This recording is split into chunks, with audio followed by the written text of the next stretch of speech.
بسم الله الرحمن الرحيم وصلى الله على سيدنا محمد وعلى آله وصحبه وسلم تسليما كثيرا وبعد. En ce premier jour du jeûne du mois de Ramadan, Allah va nous accompagner avec un verset de Surat al-Baqarah dans lequel il nous dit شهر رمضان الذي أنزل فيه القرآن هدى للناس وبينات من الهدى والفرقان. Allah subhanahu wa ta'ala pose le cadre dès le départ en nous signifiant que le mois de Ramadan n'est pas le mois du jeûne, mais le mois de la descente du Coran. Et dans la descente, qui est une translittération du verbe unzila, il y a cette notion de la possibilité d'accéder à ce qui procède du sublime, à ce qui procède du monde supérieur, à ce qui procède du monde céleste.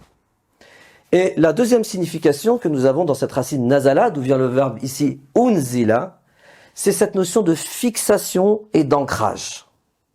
Donc Allah nous dit que le mois de Ramadan, c'est le mois de l'accessibilité au Coran et de sa fixation dans ce monde qui est le nôtre, dans notre monde de la manifestation, dans le monde spatio-temporel qui est le nôtre, le monde physique. Donc le monde physique a eu cette opportunité d'accéder à quelque chose qui procède de la métaphysique, quelque chose qui procède du divin. Et c'est quoi cette chose qui procède du divin? C'est Al-Qur'an. Al-Qur'an en tant que trésor qui va s'agir pour nous, durant tout ce mois, de redécouvrir. Nous allons aller à la redécouverte du trésor d'Allah qui est Al-Qur'an. Et Al-Qur'an, lorsqu'on revient à son étymologie, il y a un certain nombre de notions qui sont très importantes et très signifiantes. Parce que le mot Coran est une simple translittération du mot Al-Qur'an. Al-Qur'an, il y a deux racines différentes d'où dérive le mot. La première, c'est la racine qara'a, qui, dans l'étymologie primitive, dans le sens noble du terme, signifie la mise au monde de quelque chose, la naissance de quelque chose. Ensuite, la deuxième signification, c'est la notion de synthèse. Une synthèse, c'est quoi? C'est regrouper plusieurs éléments, divers et variés, qui sont disparates, et les rassembler dans un tout cohérent, dans lequel toutes les parties, finalement, se succèdent et s'articulent d'une certaine manière, selon une certaine structure, qui est caractérisée par la notion de cohérence et de logique. On pourrait donc traduire Al-Qur'an comme étant la synthèse cohérente. Ou même seulement la cohérence. Et tous ces sens seraient justes. Ensuite, il ne faut pas oublier cette notion de mettre au monde quelque chose de nouveau. Qu'est-ce que le Coran met au monde? La possibilité, pour nous les êtres humains, de manifester une nouvelle version de nous-mêmes dans ce mois du roi nouveau. Et cette nouvelle version de nous-mêmes est censée nous rapprocher de l'image d'Allah, tel qu'il se présente dans le Coran. Parce que le Coran, on peut le traduire aussi comme étant la synthèse des vérités divines par lesquelles Allah subhanahu wa ta'ala nous permet finalement d'accéder à lui, d'accéder à une connaissance profonde et incarnée de sa réalité. Ensuite, l'autre signification que l'on a dans Al-Qur'an est à mettre en corrélation avec une autre racine, c'est la racine qarana, qui veut signifier cette notion de compagnonnage, de personne qui va nous accompagner, notre compagnon dans le chemin, mais c'est un compagnon particulier parce que ce compagnon, il est intime, c'est-à-dire qu'il accède à quelque chose de profond de notre intériorité. Donc Al-Qur'an, c'est en même temps la synthèse des vérités divines, c'est en même temps la synthèse cohérente, c'est en même temps le compagnon intime dans le chemin qui va nous aider, qui va nous soutenir, afin que nous puissions nous réaliser selon le dessein de Dieu par notre création, selon le dessein de Dieu par notre existence même dans ce monde, qui est encore une fois et toujours le fait de se faire la main de son œuvre. Le fait de pouvoir le manifester, le fait de pouvoir coopérer avec le ciel afin de mettre en œuvre son plan et sa volonté. C'est tout ça le Coran. Donc c'est un trésor, finalement caché, méconnu, qu'il faut redécouvrir. Parce qu'il y a dans ce trésor la possibilité pour nous de donner du sens à notre vie. Et c'est d'ailleurs le premier élément qui est mentionné dans ce verset. Unzila fihi al-Qur'anu hudan linnas. Le premier objectif dans le fait qu'Allah permette qu'on accède à son message, à cette synthèse des vérités divines, dont le thème central, principal, essentiel est la connaissance de Dieu, son premier dessein, son premier objectif, c'est quoi? Hudan linnas. C'est pas écrit Hudan li al-muslimin, al-mu'minin. Hudan linnas. Pour que ce Coran soit une Huda linnas. Pour tous les êtres humains. Pour toutes les âmes qui ont finalement soif, qui sont dans ce désir ardent de donner du sens à leur life, de donner du sens à leur vie. Maintenant, on va s'arrêter un tout petit peu sur cette notion de Huda, parce qu'elle est très intéressante. Dans cette racine, on a deux grandes significations qui sont à concilier. La première, c'est la notion de grâce. La grâce, c'est quoi? C'est un cadeau, c'est un don, c'est quelque chose qui est octroyé et qui n'est pas dû, c'est-à-dire qui n'est pas en contrepartie de quelque chose d'autre. Comme les cadeaux que nous, les êtres humains, nous sommes amenés à nous faire les uns les autres. Quand on fait un cadeau, un présent, une grâce à quelqu'un, c'est pour lui exprimer quelque chose de particulier. Et bien c'est la même chose avec Allah. Lorsqu'Allah nous permet d'accéder au Coran, lorsqu'Allah nous permet d'accéder à son message, à son intention, à travers la création, à travers notre existence, c'est pour nous exprimer son amour. Et donc le cadre, il est posé. Le Al-Qur'an, c'est un cadeau du ciel. C'est un cadeau de la part d'Allah. Lorsqu'une personne qui nous aime et qui nous exprime son amour par un cadeau, est-ce qu'on met le cadeau dans le placard? Est-ce qu'on est inattentif à son cadeau? Est-ce qu'on est dans une forme d'inconsidération de son cadeau? Non, bien évidemment. On va le regarder probablement tous les jours, en s'arrêtant, en méditant sur cette expression de l'amour. C'est le premier sens de Hudan linnas. Donc Allah, à travers la descente du Coran, exprime son amour pour l'ensemble de l'humanité. Le deuxième sens de la racine hadawa, ou bien hadaya, c'est cette notion d'orientation. Et dans l'orientation, en fait, on a 3 niveaux de signification. Le premier, c'est l'orientation dans le sens de la direction à suivre. Et lorsqu'on suit une direction qui correspond à notre raison d'être, alors on va pouvoir donner du sens. Et ça, c'est la deuxième signification de la notion d'orientation. Et lorsqu'on donne du sens, on peut atteindre à la 3e signification du mot orientation, en langue française, bien sûr, qui correspond à l'étymologie arabe. C'est cette possibilité de l'illumination. Parce que l'Orient, ça reste encore la contrée du monde où naît le soleil.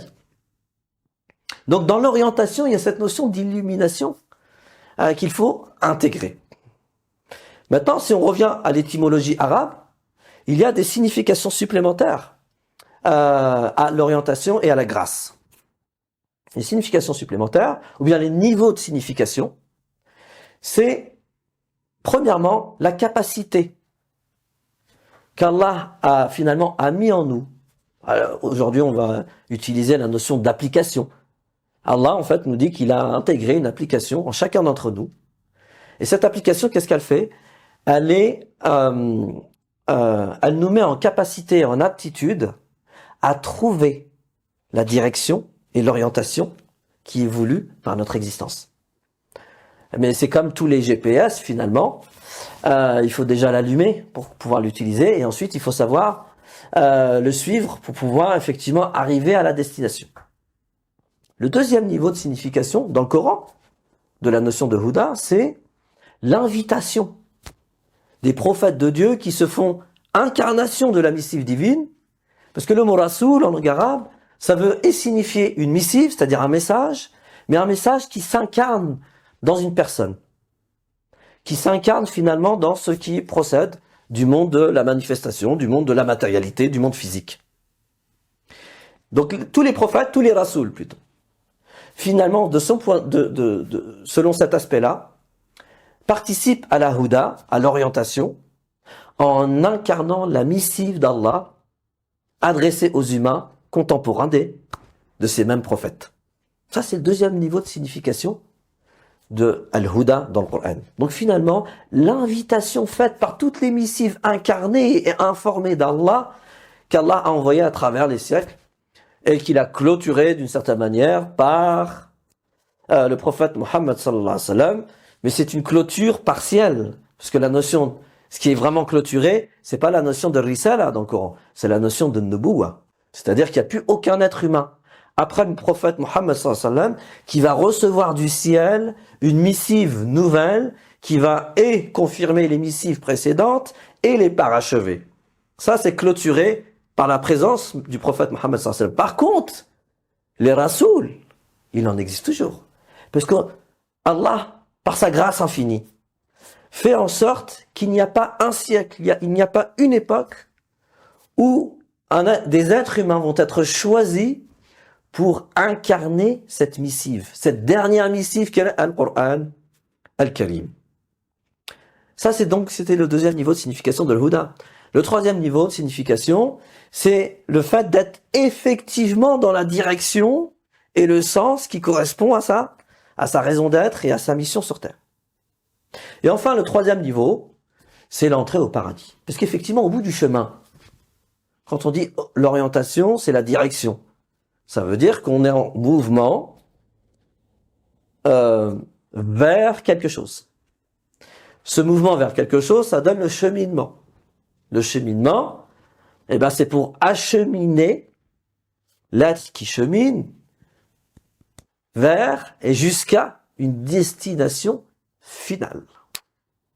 Une destination qui finalement est l'objet de sa quête. Et ça nous permet de faire un lien avec un concept et un principe qui s'opposent à l'Huda dans le Coran, c'est bien évidemment Ad-Dalal. Ad-Dalal, ça signifie le fait de perdre quelque chose. Donc là, perdre quoi? Perdre le chemin, perdre l'orientation, l'errance. Et ce qui s'oppose à l'errance, c'est le fait de retrouver. Perdre, ça s'oppose à retrouver. Et retrouver en réalité, dans l'étymologie française, mais du coup c'est une étymologie intéressante parce qu'elle correspond aussi à l'étymologie arabe. Retrouver, ça veut dire quoi? Ça veut dire rencontrer à nouveau quelque chose ou bien quelqu'un qui a été perdu en chemin. Rencontrer à nouveau l'objet de sa recherche. Et la recherche, en fait, dans son étymologie, c'est produire un effort afin d'atteindre à l'objet de sa quête. Donc c'est toutes ces niveaux de signification qu'on peut retrouver dans le mot Hudal linnas, encore une fois. Donc Allah, quand il fait descendre, lorsqu'il rend accessible le Coran aux humains, c'est déjà un cadeau, une grâce qu'il leur fait, afin que ces humains puissent finalement retrouver l'orientation et l'illumination qui va leur permettre de donner un sens à leur vie. Huda linnas, et ensuite, c'est pas fini. Allah nous dit wa bayyinatim min al-huda wal furqan. Donc ce Coran aussi, c'est des bayinat. Donc cette synthèse des vérités divines, on peut considérer les vérités divines comme tous les principes qui sont mentionnés dans le Coran. Tous les versets, tous les mots, toutes les lettres sont considérés comme étant des vérités divines qu'Allah envoie, qu'Allah transmet, qu'Allah permet d'accéder, ou bien auquel Allah permet d'accéder, afin d'effectivement d'être dans la Huda. Et bayyinat, toutes ces vérités divines en réalité sont aussi des révélations. Le mot bayyinat en langue arabe, ça vient de la racine bayana, qui veut dire révéler. La révélation, c'est lié à la notion de voile. Ça veut dire ça veut dire quoi révéler? Ça veut dire découvrir ce qui est voilé. Donc, ce qui reste caché, ce qui reste inaccessible, ce qui reste finalement secret. Et dans révéler, il y a aussi faire connaître de façon manifeste les desseins, la volonté, l'intention de celui qui est ici l'auteur du message. Donc Bayinat, ce Coran en fait, on pourrait dire finalement c'est aussi la synthèse des révélations qu'Allah fait à propos de deux choses. Bayinatin min al-huda wal furqan. Donc des révélations qui sont faites à propos de la grâce orientation et des révélations qui sont faites à propos du furqan. Il faut qu'on s'arrête quelques instants sur le sens du mot furqan. Donc al-furqan, ça vient de la racine faraqa. Initialement, ça veut dire séparer. Ça veut dire des choses qui étaient mélangées, qui étaient confuses, qui étaient réunies, les séparer. Et initialement, c'est vraiment séparé en deux choses qui initialement s'opposent. Comme la séparation, la discrimination dans un sens positif du terme discriminer, qui veut dire, à la base, discriminer, ça veut dire différencier afin de manifester ce qui relève du faux et ce qui relève du vrai. Voilà une opposition. L'opposition entre le vrai et le faux. Le vrai, c'est quoi? C'est tout ce qui est conforme à la réalité, à la nature essentielle des choses. C'est ça le vrai. Et le deuxième aspect du vrai, c'est tout ce qui est immuable. Ça veut dire tout ce qui est à l'abri de tout changement. Que dis-je de tout changement? C'est pas... Non, de tout changement et de toute perversion. Vous savez, la perversion, c'est quoi? C'est le fait d'altérer, de dénaturer, de corrompre avec une intention quelque chose. Afin justement de quoi? De faire perdre le chemin. Afin de conduire dans l'errance. Afin de laisser dans la confusion. Et j'ai dit au départ, la racine faraqa renvoie au fait de discriminer, de séparer deux choses qui au départ sont confondues. Lorsqu'on va les séparer, qu'on va les éloigner, on va pouvoir manifester la différence qui nous permet effectivement de quoi? De finalement de discerner le vrai du faux. Le vrai du faux dans l'absolu.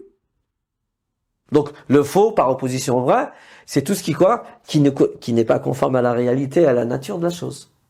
C'est tout ce qui est éligible au changement, à la disparition. C'est tout ce qui est éligible à la perversion, c'est-à-dire au fait d'être altéré et dénaturé. Al-Furqan, donc, je le traduis traditionnellement par le critère. Parce que le critère, c'est ça. C'est l'aptitude qu'un être humain a de pouvoir effectivement opérer cette séparation, cette discrimination entre tout ce qui relève du vrai et tout ce qui relève du faux. Pour pouvoir s'accrocher à ce qui relève du vrai et délaisser ce qui relève du faux. Donc, quand Allah nous dit « Bayinati min al-huda », donc des révélations en ce qui concerne la grâce orientation, mais aussi un certain nombre de révélations qui concernent al-Furqan.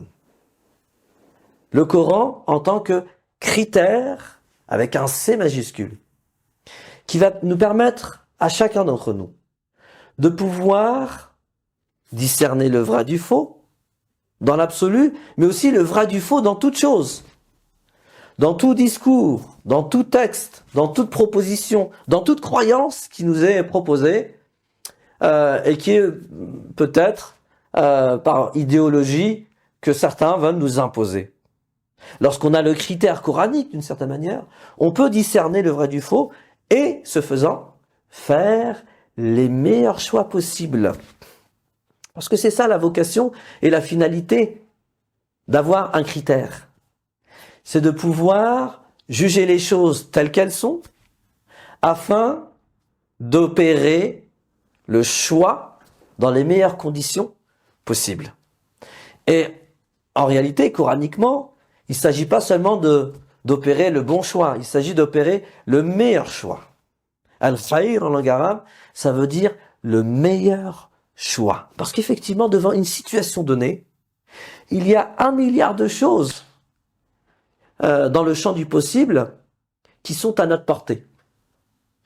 Et nous, les êtres humains, en réalité, on pourrait résumer la vie entière de l'être humain comme une série de choix. Et dans la multiplicité des possibilités dans lesquelles nous pouvons faire un choix, il va s'agir de choisir ce qui est le mieux pour nous et le monde. Et bien, Al-Qur'an, en tant que Furqan, va nous permettre effectivement de faire le meilleur choix en toutes circonstances. Pour résumer, Shahru Ramadan, alladhi unzila fihi al-Qur'an. Donc le mois de Ramadan, c'est le 9e mois de l'année. En réalité, symboliquement, ça veut dire le mois du renouveau.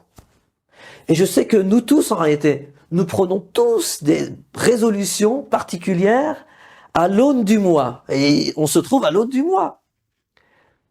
Ou on se trouve même dans le mois et on débute le mois. On a tous des résolutions très très fortes, mais aussi on a tous du mal à tenir ces résolutions. Et l'objectif, lorsqu'on va prendre conscience de la grandeur de le Coran, à travers justement toutes ces qualités, toutes ces caractéristiques, tous ces bénéfices finalement, toutes ces vertus en notre faveur, ça va nous permettre effectivement de passer, de renouveler finalement notre rapport au Coran. Et vous savez, en fait, les premiers musulmans, les compagnons du prophète Mohammed sallallahu alayhi wa sallam et tous ceux qui les ont suivis à travers les siècles, ont toujours considéré la relation au Coran comme étant le baromètre, ce qui permet de juger de la fiabilité, de la grandeur, de la pertinence, de l'intensité de l'iman. La relation au Coran comme baromètre de l'iman. Et c'est un peu ça l'idée que nous voulions vous proposer à travers cette série à la redécouverte du trésor d'Allah, qui est bien évidemment Al-Qur'an, Huda lin-Nas. C'est pour, en prenant conscience de la grandeur, de la beauté, de la magnificence, de la perfection, en prenant conscience que nous avons entre les mains, et chaque musulman, que dis-je, pratiquement dans chaque foyer, il y a, qu'il soit musulman ou pas, il y a toujours un Coran. Ou en tous les cas, le Coran aujourd'hui, il est accessible très facilement.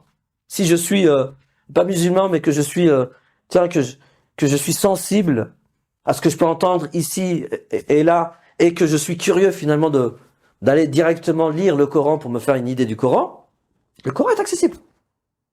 Et bien ce Coran, c'est un trésor. Et il s'agit de le redécouvrir pour prendre conscience que c'est un trésor. Aujourd'hui, le Coran est en périphérie de nos vies, le Coran est délaissé les 11 autres mois de l'année parce qu'on n'est pas conscient qu'on a un trésor entre les mains chez nous qui n'attend qu'une chose, d'être quoi? D'être ouvert pour qu'on puisse s'émerveiller de sa grandeur, de sa grandiosité, de sa majesté, de sa beauté, de sa bonté, parce que le Coran, il a une saveur. Et on va revenir justement sur tous ces aspects durant tout ce mois, pour qu'on puisse effectivement renouveler notre relation au Coran et passer probablement d'un Coran en périphérie à un Coran au centre de nos vies, dont on ne pourra plus se passer. Bi'idhnillahi ta'ala. Wassalamu alaikum wa rahmatullahi ta'ala wa barakatuh.